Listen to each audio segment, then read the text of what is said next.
starting with Browse.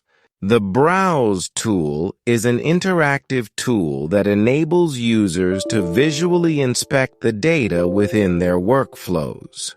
It provides a tabular view of the data, allowing users to examine individual records, columns, and summary statistics. The Browse tool is commonly used for data validation, debugging, quality assurance, and exploration purposes.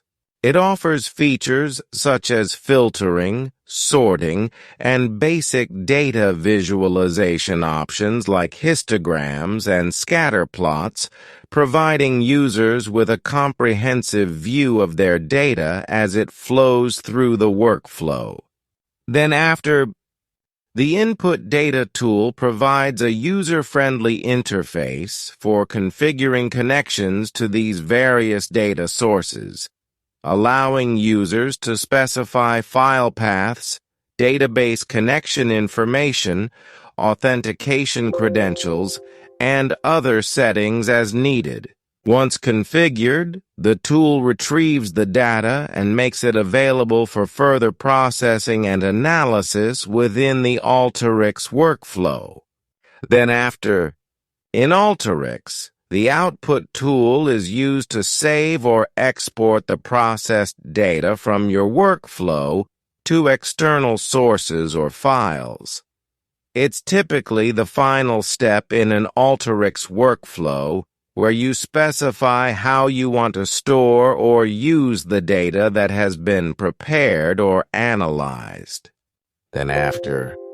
The Date Time Now tool in alteryx is a tool that generates a field containing the current date and time.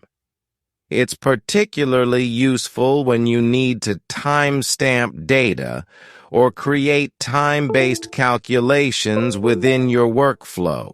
The Directory tool in alteryx is used to gather information about files within a specified directory or folder on your system. It provides metadata about files, such as file names, sizes, modification dates, and file paths. This tool is particularly useful when you need to work with multiple files in a directory or when you want to automate processes that involve interacting with files. An Auto Insights Uploader tool. It suggests a tool designed to automate the process